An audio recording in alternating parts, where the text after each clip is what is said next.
नमस्कार, आप देख रहे हैं एफएम न्यूज। मैं हूं आपके साथ वैष्णो सोनी। वक्त हो चुका है उत्तराखंड बुलेटिन का। शुरुआत करेंगे खबरों के सिलसिले की, लेकिन उससे पहले आपको सीधे लिए चलते हैं देहरादून, जहां पर मंथन कार्यक्रम में सीएम पुष्कर सिंह धामी पहुंचे हैं। उत्तरायणी संस्था की ओर से यह कार्यक्रम का आयोजन किया जा रहा है, जहां पर सीएम पुष्कर सिंह धामी संबोधन भी कर रहे हैं। क्या कुछ कह रहे हैं अपने संबोधन में, सुनिए।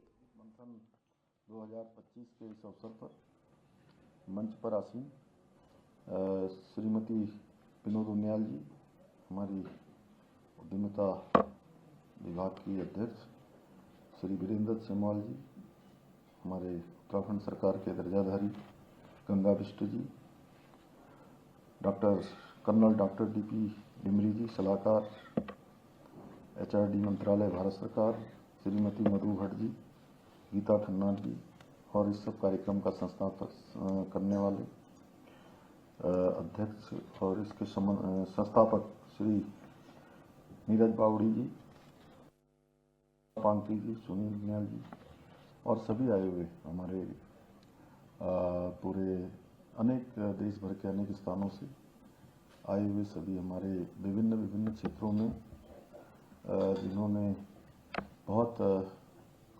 विशेषताएं प्राप्त की हैं, अनुभव प्राप्त किए हैं, ऐसे आप सभी महिला उद्यमियों का, औद्योगिक संस्थानों के हमारे सभी प्रतिनिधियों का, स्वयं सहायता समूह से जुड़ी हुई हमारी बहनों का, मातृशक्ति का, सम्मानित महानुभाव, मैं सभी का मुख्य सेवक सदन में आज के इस कार्यक्रम में आप सबका हृदय से स्वागत करता हूं, आप सबका अभिनंदन करता हूं। मेरे लिए बहुत हर्ष का विषय है कि मुझे बिजनेस उत्तरायणी संस्था द्वारा आयोजित 2025 के इस मंथन कार्यक्रम में आप सबके बीच में नारी शक्ति की प्रतीक आप सभी महिला उद्यमियों के बीच में आने का शुभ अवसर प्राप्त हुआ है। मुझे बताया गया कि हिमालयन रिसोर्सेज इन्हांसमेंट सोसाइटी और बिजनेस उत्तरायणी संस्था ने पिछले 7 सालों में देश भर में विभिन्न कार्यक्रमों के माध्यम से उत्तराखंडी उद्यमियों को भी एक सशक्त मंच देने का काम किया है और राष्ट्रीय स्तर पर स्थापित उत्तराखंडी उद्यमियों को रिवर्स माइग्रेशन के लिए प्रेरित किया है। साथ ही कौशल विकास के क्षेत्र में, उद्यमिता के क्षेत्र में, साहित्य, शिक्षा और संस्कृति जैसे महत्वपूर्ण विषयों पर भी कार्यशालाओं का आयोजन करने के साथ साथ उत्तराखंडी उद्यमियों को प्रोत्साहित करने के उद्देश्य से प्रत्येक वर्ष नेशनल लीडर समिट का आयोजन भी इस संस्था के द्वारा किया जाता है। मुझे जानकर प्रसन्नता हो रही है कि आज इस समिट का 5वां संस्करण विशेष रूप से हमारी सभी मातृशक्ति को, महिला उद्यमियों को प्रोत्साहित करने के उद्देश्य से आयोजित किया जा रहा है।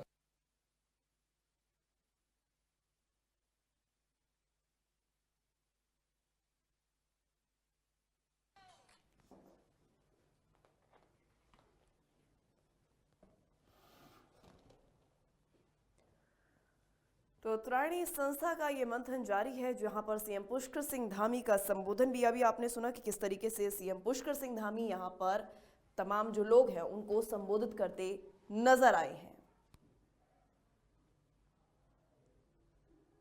निरंतर काम कर रही है, चाहे महिलाओं को संसद और विधानसभाओं में 33% का आरक्षण देना हो, बेटी बचाओ बेटी पढ़ाओ अभियान हो, बेटियों की शिक्षा सुरक्षा को प्राथमिकता देना हो, या उज्ज्वला योजना के द्वारा महिलाओं को कठिन परिस्थितियों में चूल्हे के धुएं से मुक्ति दिलाना हो, जनधन योजना के द्वारा पहली बार बहनों को बैंकिंग प्रणाली से जोड़ना हो, स्टार्टअप योजना के माध्यम से लाखों महिलाओं को एंटरप्रेन्योर बनाना हो, लखपति दीदी योजना के द्वारा आत्मनिर्भर बनाना हो, या ट्रिपल तलाक जैसी कुप्रथा को समाप्त करना हो, ऐसे अनेक निर्णयों के माध्यम से आदरणीय मोदी जी ने मातृशक्ति का सम्मान सुनिश्चित करने का ऐतिहासिक काम किया है।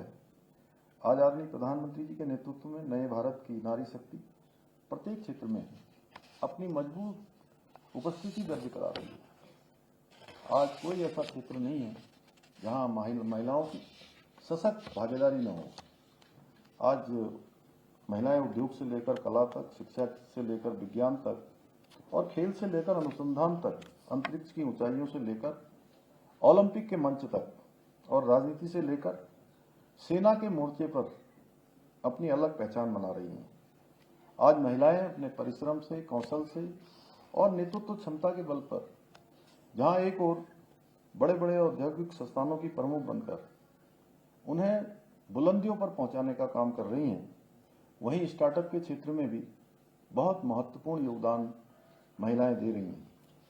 आदरणीय प्रधानमंत्री जी के मार्गदर्शन में और उनके सहयोग से हमारी सरकार भी राज्य के अंदर मातृशक्ति के कल्याण के लिए पूरी तरह से समर्पित होकर कार्य कर रही है। हमने शिक्षा, स्वास्थ्य और उद्यमिता और स्वरोजगार जैसे क्षेत्रों में महिलाओं की अधिक से अधिक भागीदारी सुनिश्चित करने का प्रयास किया है। इसी क्रम में हमारी सरकार के द्वारा उत्तराखंड राज्य ग्रामीण आजीविका मिशन के माध्यम से प्रदेश की ग्रामीण महिलाओं को आत्मनिर्भर बनाने का कार्य किया जा रहा है। इसके साथ ही सशक्त बहना उत्सव योजना, मुख्यमंत्री महिला स्वयं सहायता समूह सशक्तिकरण योजना के माध्यम से हमने राज्य की मातृशक्ति को नए अवसर और शक्ति प्रदान करने का काम भी किया है। हमारी सरकार मुख्यमंत्री उद्यमशाला योजना के अंतर्गत महिला समूह द्वारा निर्मित उत्पादों को एक ब्रांड के रूप में स्थापित करने का, उनको विकसित करने का काम भी कर रही है, जिसके लिए हमने इन उत्पादों की एक विशिष्ट पहचान सुनिश्चित करने हेतु एक विशेष लोगो भी जारी किया है। इसके साथ ही 15,000 से अधिक महिला उद्यमियों को, स्वयं सहायता समूह और लखपति दीदियों को इंक्यूबेशन की सुविधा भी हम प्रदान कर रहे हैं। इसके अंतर्गत उन्हें व्यावसायिक कौशल प्रशिक्षण, कानूनी एवं लाइसेंसिंग सहयोग, को वर्किंग स्पेस, निवेश सहायता, स्थानीय से लेकर वैश्विक स्तर तक विपणन के लिए एक मजबूत नेटवर्क उपलब्ध कराया जाएगा।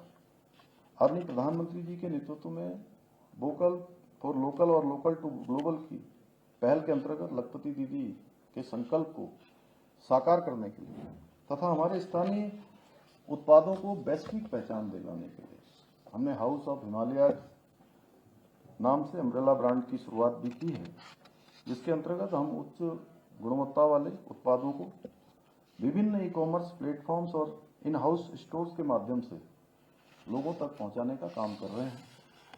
हाउस ऑफ हिमालय द्वारा स्पाइस बोर्ड और इंडियन इंस्टीट्यूट ऑफ पैकेजिंग के साथ अनुबंध पत्र पर भी हस्ताक्षर किए गए हैं। साथ ही अमेजन और जियो मार्ट जैसे प्रमुख प्लेटफॉर्म के साथ साझेदारी भी प्रारंभ की गई है। मुझे बताते हुए अत्यंत प्रसन्नता हो रही है कि आज राज्य में लगभग 70,000 स्वयं सहायता समूह बनाकर लगभग 5 लाख महिलाएं संगठित होकर अपना व्यवसाय कर रही हैं। जहां अपना काम कर रही हैं, वहीं अनेकों लोगों को उनको भी साथ में जोड़कर उनके भी। तो वहीं चलिए अब आपको सीधे रूबरू करवाते हैं इस वक्त की बड़ी खबर से। बड़ी खबर जो हरिद्वार से सामने आ रही है, वहां पर गैंगवार का मामला सामने आया है। हिस्ट्री शीटर विनय त्यागी की मौत हुई है। एम्स ऋषिकेश में इलाज के दौरान मौत हो गई है। पेशी पर जाते समय हमला हुआ था। पुलिस काफिले पर आपको बता दें यह हमला हुआ था, जिसमें पुलिस के 2 जवान भी घायल हुए हैं। वहीं विनय त्यागी की अभिरक्षा में लगे 3 पुलिसकर्मी सस्पेंड कर दिए गए हैं। इस वक्त की बड़ी और खास जानकारी सामने आ रही है हरिद्वार से, जहां पर पुलिस के 2 जवान घायल हुए हैं। जानकारी है कि हमले को लेकर ये इस वक्त की बड़ी अपडेट। हरिद्वार में गैंगवॉर का मामला एक बार फिर से सामने आया है, जिसमें हिस्ट्री शीटर विनय त्यागी की इस गैंगवॉर में मौत हो गई है। एम्स ऋषिकेश में इलाज के दौरान आपको बता दें ये मौत हो गई है। वही जानकारी है कि पेशी पर जाते समय हमला हुआ था विनय पर, और पुलिस काफिले पर भी यह हमला हुआ था। पुलिस काफिला जब विनय को लेकर जा रहा था कोर्ट, तो उसके बाद जानकारी है कि उसी वक्त यह हमला हुआ था, जिसमें विनय त्यागी की अभिरक्षा में लगे 3 पुलिसकर्मी भी सस्पेंड कर दिए गए हैं।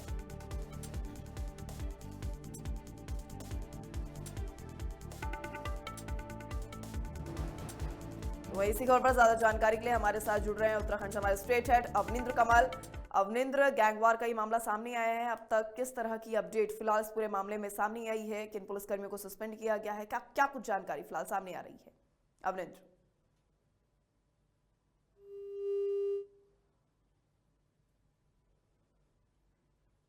चलिए, किसी तकनीकी खराबी के चलते हमारा संपर्क अवनिंद्र से नहीं लग पा रहा है, लेकिन आपको रूबरू करवा दें इस खबर से। तो देखिए हरिद्वार से इस वक्त की बड़ी और अहम जानकारी, जहां पर हिस्ट्री शीटर विनय त्यागी की गैंग वॉर में मौत हो गई है।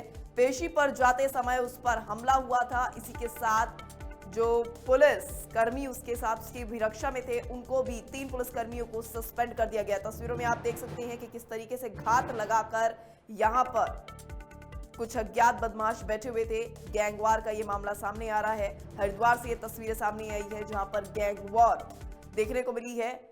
हिस्ट्री शीटर विनय त्यागी की इसमें मौत हो गई है। इलाज के दौरान आपको बता दें विनय त्यागी की मौत हुई है। ऋषिकेश एम्स में उसका इलाज चल रहा था और इलाज के दौरान उसे दम तोड़ दिया। हालांकि एम्स ऋषिकेश में इलाज के दौरान मौत होने के बाद अब मामला जो है और भी ज्यादा तूल पकड़ रहा है। इसमें 3 पुलिसकर्मियों को सस्पेंड भी कर दिया गया है।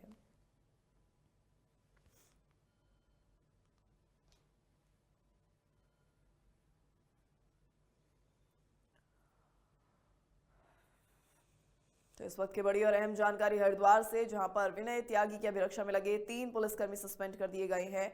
और इसी पर ज्यादा जानकारी के लिए हमारे साथ एक बार फिर से जुड़ रहे हैं उत्तराखंड से हमारे स्टेट हेड अवनिंद्र कमल। अवनिंद्र, इस पूरी गैंग वॉर को लेकर अभी तक फिलहाल क्या कुछ जानकारी सामने आ रही है? पूरा मामला जो है गैंग वॉर का बताया जा रहा है। अभिरक्षा में लगे 3 पुलिसकर्मी सस्पेंड कर दिए गए हैं। किस तरह की जानकारी फिलहाल, किस तरह की अपडेट इस मामले को लेकर? आपको बता दें कि ये विनय त्यागी पर रुड़की से लक्सर ले जाते समय पेशी पर पिछले दिनों हमला हुआ था और बीच रास्ते में जब पुलिस अभिरक्षा में इसे ले जाया जा रहा था तो 2 हमलावरों ने असलहे के साथ गाड़ी के पीछा किया और उस पर ताबड़तोड़ फायरिंग की। विनय त्यागी को 3 गोलियां लगी थी। उसको तत्काल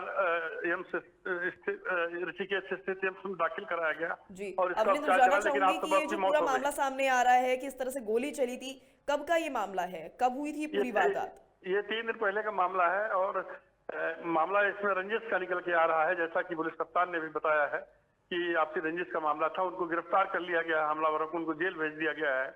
और सबसे बड़ी बात है कि तत्काल प्रभाव से 3 पुलिसकर्मियों को। जी अवनिंद्र, यहाँ पर ये भी जानना चाहूंगी कि आपने क्योंकि बताया कि गिरफ्तारियां भी हो चुकी हैं, तो ऐसे में इस पूरी वॉर में, इस पूरी गैंग वॉर में अब तक कितने लोगों की गिरफ्तारियां हो चुकी, कितने आरोपी अभी तक फिलहाल पुलिस के हत्थे चढ़ चुके हैं? 3 आरोपी चढ़ चुके हैं और तीनों को जो है गिरफ्तार कर लिया गया है, उनको जेल भेज दिया गया है। अब 3 पुलिसकर्मियों को भी सस्पेंड कर दिया गया है। इसके अलावा उसकी बहन का विनय त्यागी जो मतलब मरा है, उसने आरोप लगाया है कि पुलिसकर्मी जो है वो उन पर हत्या का मुकदमा कायम किया जाए, क्योंकि देहरादून में एक बड़ी चोरी हुई थी करोड़ों रुपए की। उसका सारा माल विनय त्यागी पे था और ईडी को सौंपने जा रहा था, ऐसा उसकी बहन का कहना है। पुलिस को जानकारी लग गई, लिहाजा पुलिस ने चलिए, तमाम जानकारी आपने साझा की अवनिंद्र, इसके लिए आपका बहुत बहुत शुक्रिया। तो फिलहाल हिस्ट्री शीटर विनय त्यागी की मौत हो गई है इस पूरे प्रकरण में। बात करेंगे अगली खबर की, लेकिन फिलहाल वक्त हो चुका है एक छोटे से ब्रेक का। ब्रेक के बाद जारी रखेंगे खबरों के सिलसिले को। तब तक के लिए बने रहिए हमारे साथ और देखते रहिए FM न्यूज।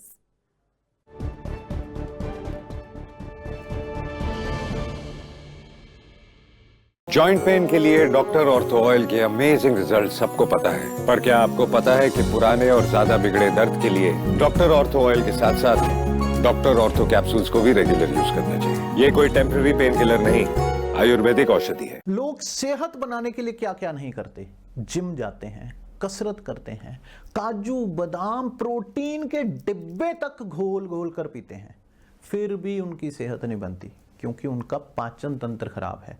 और जब तक के पाचन तंत्र दुरुस्त नहीं होगा, वो जितना मर्जी अच्छे से अच्छा खा ले, उनकी सेहत नहीं बन सकती। इसलिए हमारी संस्था सन्यासी आयुर्वेदा ने एक ऐसी दवा का निर्माण किया है जो कि आपके लिवर को, आपके पाचन तंत्र को दुरुस्त करने का काम करती है, ताकि आप जो भी खाएं उसका पूरे का पूरा निचोड़ आपके शरीर को लगे, आपकी भूख बढ़े, खाया पिया सही से लगे, नया खून बने, हड्डियों में जान आए, वजन बढ़े और आप मोटे तगड़े खूबसूरत पर्सनैलिटी के मालिक बन जाएं। सिर्फ 655 रुपए की पूरे 1 महीने की दवा होती है और आप इसे घर बैठे 01145454545 पर फोन करके दवा मंगवा सकते हैं।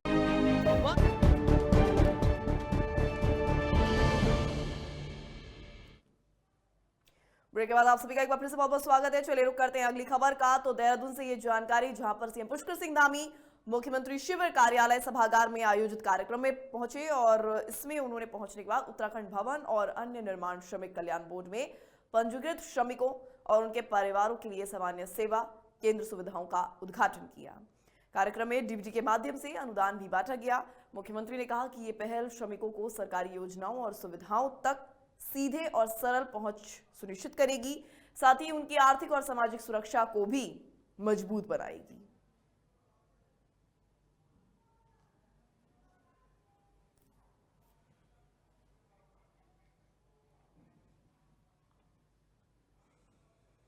तो वहीं उत्तराखंड के सीएम पुष्कर सिंह धामी ने प्रदेश के प्रथम मुख्यमंत्री पंडित नित्यानंद स्वामी जी की जयंती के अवसर पर शासकीय आवास पर उनके चित्र पर पुष्प अर्पित कर श्रद्धांजलि अर्पित की।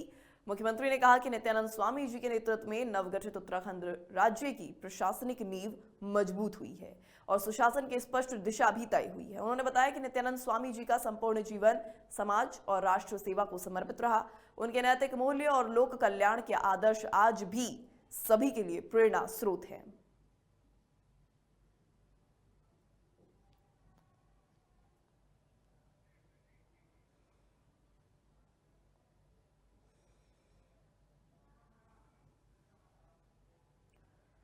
तो मैं देहरादून में सीएम पुष्कर सिंह धामी लोक भवन पहुंचे और राज्यपाल से शिष्टाचार भेंट की।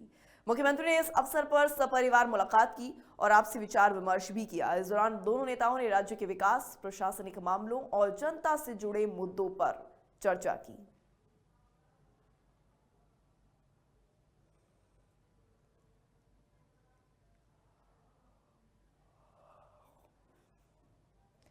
तो वहीं मसूरी में विंटर कार्निवल का भव्य कार्यक्रम आयोजित किया गया, जिसमें फूड फेस्टिवल और सांस्कृतिक संध्या कार्यक्रम की प्रस्तुतियां दिखाई दी। कार्यक्रम का शुभारंभ उत्तराखंड के मंत्री गणेश जोशी ने किया। उन्होंने कार्यक्रम के अवसर पर साहिबजादों के अद्वितीय बलिदान को नमन किया और कहा कि उनकी शहादत हमारी संस्कृति और इतिहास की अमूल्य धरोहर है। ये कार्निवल पर्यटन और स्थानीय सांस्कृतिक गतिविधियों को बढ़ावा देने के लिए आयोजित किया गया है। कार्निवाल के माध्यम से हमारी लोक संस्कृति, हमारी कला, हमारा पहनावा, हमारा खान पान, इसका प्रचार प्रसार कार्निवाल के माध्यम से होता है। आज टाइम्स ऑफ इंडिया और हिंदू के द्वारा फूड फेस्टिवल यहाँ पर लगाया गया, जिसमें हमारे पहाड़ के परंपरागत भोजन उसमें परोसे गए हैं और जो पर्यटक यहाँ पर आ रहे हैं इसका आनंद ले रहे हैं। तो वहीं अब आपको बता दें, अंकिता हत्याकांड मामले में संलिप्त वीआईपी को सजा दिलाने की मांग को लेकर महानगर कांग्रेस ने हरिद्वार में स्वतंत्रता संग्राम सेनानी पार्क के बाहर धरना प्रदर्शन शुरू कर दिया है। प्रदर्शनकारियों ने अंकिता को न्याय दिलाने की मांग करते हुए बीजेपी सरकार पर कई गंभीर आरोप लगाए हैं। कांग्रेस नेताओं ने कहा कि मामले में प्रभावशाली लोगों को बचाने की कोशिश की जा रही है, जिसे बर्दाश्त बिल्कुल भी नहीं किया जाएगा। उन्होंने निष्पक्ष जांच और दोषियों को कड़ी सजा देने की यहां पर मांग की है। प्रदर्शन के दौरान बीजेपी विरोधी नारे भी लगाए गए और सरकार से तत्काल कार्रवाई की अपील की गई। तो इन दिनों देखा जा रहा है हरिद्वार में अंकिता हत्याकांड मामले में न्याय की मांग करते यहां पर तमाम लोगों को और राजनेताओं को देखा जा रहा है। वीआईपी को सजा देने को लेकर कांग्रेस ने यह धरना प्रदर्शन भी किया है। स्वतंत्रता संग्राम सेनानी पार्क के बाहर आपको बता दें, तस्वीरें जो हैं उसी पार्क के बाहर की बताई जा रही हैं, जहां पर तमाम कांग्रेसी जो हैं न्याय की मांग करते नजर आ रहे हैं और बीजेपी के खिलाफ इस तरह का प्रदर्शन जो हो रहा है वो आप तस्वीरों के जरिए देख ही सकती हैं। बीजेपी सरकार पर ऐसे में कई गंभीर आरोप भी लगे हैं और साथ ही साथ निष्पक्ष जांच की मांग तेज हो, इसकी भी बात यहाँ पर तमाम कांग्रेसियों द्वारा और लोगों द्वारा की जा रही है। कांग्रेस ने सरकार पर दबाव बनाया है। तो उत्तराखंड कांग्रेस ने पौड़ी में बड़ी रैली का ऐलान किया है। ये रैली अंकिता भंडारी हत्याकांड मामले में न्याय की मांग को लेकर आयोजित की जाएगी। रैली जनवरी के पहले हफ्ते में होगी। कांग्रेस नेताओं की अगर यहां पर बात करें तो कई जो कांग्रेस नेता है वो इसको लेकर अपनी आवाज बुलंद करते देखे जा रहे हैं। इस बीच कांग्रेस नेता गणेश गोदियाल ने भी इस रैली की घोषणा की और कहा कि पार्टी हरिद्वार और पौड़ी जिले में जनता को संगठित कर इस मुद्दे पर दबाव बनाएगी। रैली में स्थानीय नेताओं, कार्यकर्ताओं और पार्टी समर्थकों की बड़ी भागीदारी की उम्मीद जताई गई है। सरकार को 10 दिन का समय दिया कि सरकार 10 दिन में ये तमाम जो बातें उठी हैं इन बातों को ध्यान में रखते हुए जो आरोपी हैं, जो संभावित अपराधी हैं, उनकी तहकीकात करे और मुकदमा उन पर दर्ज करें और ईमानदारी से सरकार इसकी जांच करे। लेकिन सरकार की मंशा मुझे लग नहीं रही है। भारतीय जनता पार्टी के अध्यक्ष के उलझुल बयान सामने आ रहे हैं। भारतीय जनता पार्टी के अध्यक्ष के उलझुल बयान मामले को और उलझाने का काम कर रहे हैं। कितनी शर्म की बात है। मैंने तो सोचा कि ऐसी छोटी बातों पर भारतीय जनता पार्टी के अध्यक्ष का इस्तीफा मांगना खुद अपनी भी तौहीनी होगी। तो वहीं सीएम पुष्कर सिंह धामी के नेतृत्व में उत्तराखंड सरकार देवभूमि की सांस्कृतिक, धार्मिक और सामाजिक अस्मिता की रक्षा के लिए प्रतिबद्ध है। इसी क्रम में 10 जुलाई से प्रदेश भर में ऑपरेशन कालनेमी लागू किया गया है। अभियान के तहत हरिद्वार, देहरादून और उधम सिंह नगर में व्यापक सत्यापन और कार्रवाई हुई। अब तक 4,802 से ज्यादा लोगों का सत्यापन, 724 अभियोग पंजीकरण और 511 गिरफ्तारियां हो चुकी हैं। अवैध रूप से रह रहे 19 बांग्लादेशी नागरिकों में से 10 को डिपोर्ट भी किया गया है। मुख्यमंत्री ने स्पष्ट कहा है कि यह अभियान किसी समुदाय के खिलाफ नहीं, बल्कि कानून व्यवस्था और देवभूमि की गरिमा के लिए, उनकी रक्षा के लिए जरूरी है।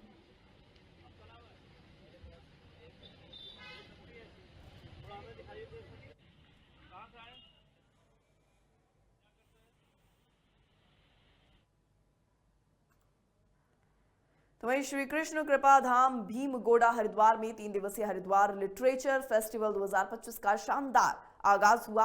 उद्घाटन सत्र के मुख्य अतिथि डॉक्टर सत्यपाल सिंह ने कहा कि साहित्य में मनुष्य जीवन को सकारात्मक रूप से बदलने की शक्ति होती है और हरिद्वार जैसे पवित्र भूमि साहित्य सृजन के लिए दिव्य केंद्र है।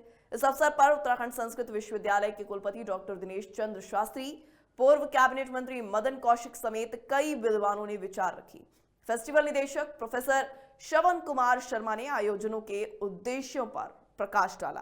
कार्यक्रम में 100 से ज्यादा साहित्यकार भाग ले रहे हैं।